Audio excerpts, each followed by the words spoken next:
سانحۂ صبا سے متعلق قائم کمیٹی تاحال اپنی تحقیقات مکمل نہ کر سکی۔ اب تک 50 سے زائد افسران اور متعلقہ اہلکاروں کے بیانات ریکارڈ کیے جا چکے ہیں۔ ذیشان کاکاخیل پشاور سے ہمارے ساتھ موجود ہیں۔ ذیشان، کیا وجہ ہے ابھی تک رپورٹ کیوں نہیں مکمل ہو سکی؟ جی بالکل، جو سانحہ سوات ہے اس پر جو ہے 3 ممبران پر مشتمل تحقیقاتی کمیٹی جو ہے وہ بنائی گئی تھی اور ان کو ٹاسک دیا گیا تھا کہ 7 دن کے اندر اندر یہ جو ہے رپورٹ مرتب کر کے حکومت کو پیش کرے، لیکن 13 دن ہونے کو ہے تقریباً، لیکن تاحال یہ رپورٹ جو ہے وہ جمع نہیں کرائی جا سکتی ہے۔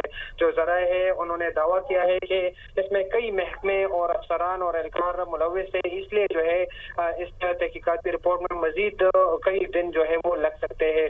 ذرائع نے یہ بھی بتایا ہے کہ اب تک 50 سے زائد افسران اور متعلقہ اہلکاروں کے جو بیانات ہیں وہ قلم بند کیے جا چکے ہیں، اور یہ فکس کیا جا رہا ہے کہ کس کی جانب سے جو ہے غفلت برتی گئی ہے اور کون اس سانحے کا ذمہ دار ہے۔